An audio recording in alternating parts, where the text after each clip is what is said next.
غزہ میں جنگ بندی کیسے ہو؟ نیو یارک میں اقوام متحدہ کی جنرل اسمبلی کے اجلاس کا آغاز۔ امریکی صدر ڈونلڈ ٹرمپ کی عرب اور مسلم رہنماؤں سے آج ملاقات اسکیجولڈ۔ ٹرمپ غزہ میں جنگ بندی کے بعد گورننس اور امن سے متعلق تجاویز پیش کریں گے۔ امریکی میڈیا کے مطابق امریکہ چاہتا ہے کہ عرب اور مسلم ممالک غزہ میں فوج بھیجنے پر آمادہ ہوں تاکہ اسرائیل انخلا کر سکے۔ عرب اور مسلم ممالک کو فلسطین میں اقتدار کی منتقلی اور فنڈنگ کے لیے بھی آمادہ کیا جائے گا۔ ملاقات میں پاکستان، سعودی عرب، متحدہ عرب امارات، قطر، مصر، اردن، ترکیہ اور انڈونیشیا کے رہنما شریک ہوں گے۔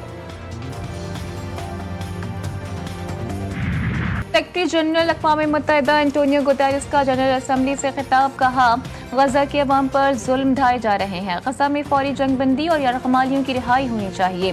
غزہ میں انسانی امداد کی فراہمی یقینی بنائی جائے۔ ہم امن اور استحکام کے حصول کے لیے دو ریاستی حل کی حمایت کرتے ہیں۔ غزہ میں قحط اور نسل کشی کے ذریعے بنیادی انسانی اصولوں کو چیلنج کیا جا رہا ہے۔ یوکرین میں انسانیت کے خلاف جرائم کا سلسلہ جاری ہے۔ یوکرین میں پائیدار جنگ بندی کی ضرورت ہے۔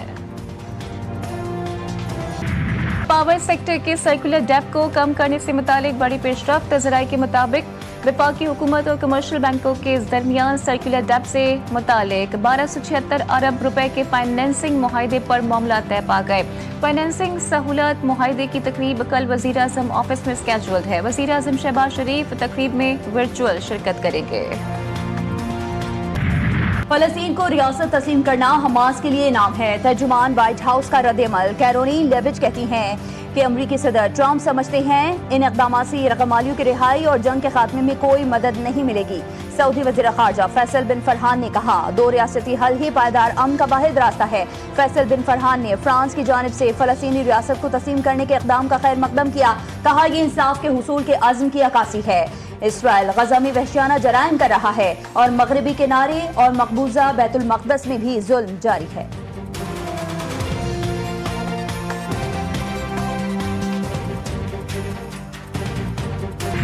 مغربی کنارے کو اسرائیل میں شامل کرنے کی اجازت نہیں دی جائے گی۔ اسرائیل کو مکر و عزائم میں کامیاب نہیں ہونے دیں گے۔ ترک صدر کا خطاب۔ اقوام متحدہ کے سیکرٹری جنرل انٹونیو گوتیرس نے فلسطینیوں کے لیے ریاست کا قیام ان کا حق قرار دے دیا۔ انٹونیو گوتیرس کا ایک مرتبہ پھر دو ریاستی حل کی حمایت پر زور، کہا دو آزاد ریاستیں ایک دوسرے کو تسلیم کرتے ہوئے بین الاقوامی برادری کا حصہ بن جائیں۔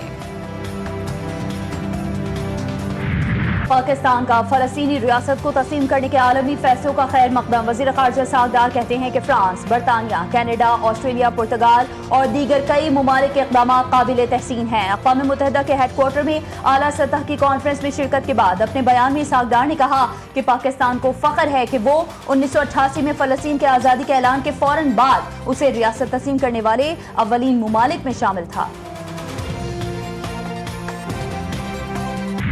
تکنیکی خرابی یا پھر کچھ اور؟ 2 اسٹیٹ سمٹ کے دوران کئی عالمی رہنماؤں کی تقریر کے دوران مائک بند ہو گیا۔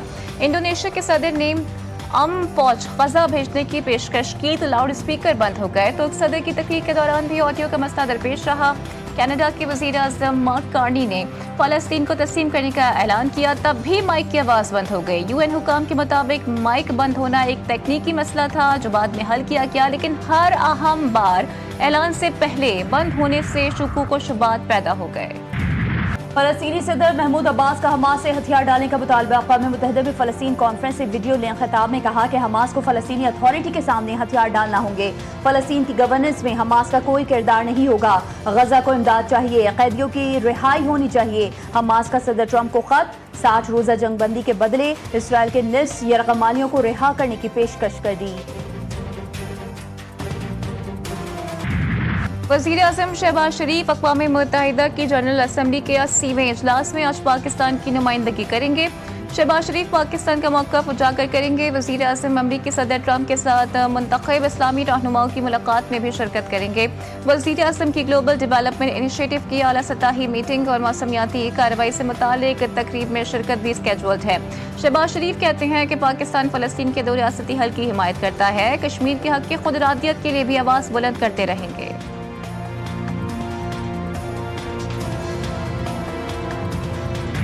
دنیا بھر کے لیڈرز نیو یارک میں جمع، سیکیورٹی انتہائی سخت، امریکی صدر ڈونلڈ ٹرمپ کی آمد ہوئی تو سارا ٹریفک روک دیا گیا۔ فرانسیسی صدر ایمانوئل میکرون بھی پھنس گئے، انہوں نے ٹرمپ کو فون کیا اور کہا کہ راستہ تو کھلوا دیں، اور پھر گاڑی سے اتر کر پیدل ہی اپنی منزل پر چل پڑے۔ دیکھنے والے دیکھتے رہ گئے۔ غزہ میں اسرائیلی فوج کی دہشت گردی جاری، مسلسل بمباری سے عمارتیں مٹی کا ڈھیر۔ تازہ حملوں میں مزید 17 فلسطینی شہید، علاقوں کو بارودی روبوٹس اور فوجی گاڑیوں سے نشانہ بنایا جا رہا ہے۔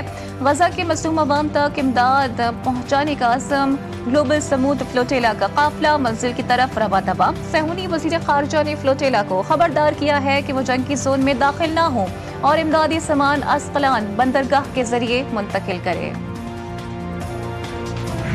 9 مئی جی ایچ کیو حملہ کیس میں بانی پی ٹی آئی کو واٹس ایپ لنک پر عدالت میں پیش کر دیا گیا۔ دوران سماعت وکیل صفائی کی جیل ٹرائل منتقل کرنے سے متعلق ہائی کورٹ آرڈرز تک عدالتی کارروائی روکنے کی استدعا۔ عدالت نے کہا کہ جب تک ہائی کورٹ کوئی حکم جاری نہیں کرتی عدالتی کارروائی نہیں روکی جا سکتی۔ عدالت نے فریقین کے دلائل سننے کے بعد بانی پی ٹی آئی کی دونوں درخواستیں خارج کر دیں۔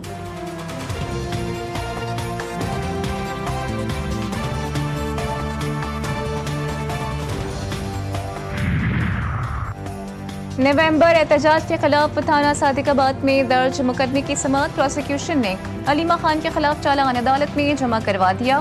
علیمہ خان مرکزی ملزم نامزد۔ پروسیکیوٹر ظہیر عباس نے کہا کہ علیمہ خان نے عوام کو اکسایا اور اشتعال دلایا۔ عدالت نے علیمہ خان کو 29 سپتمبر کو بطور ملزمہ طلب کر لیا۔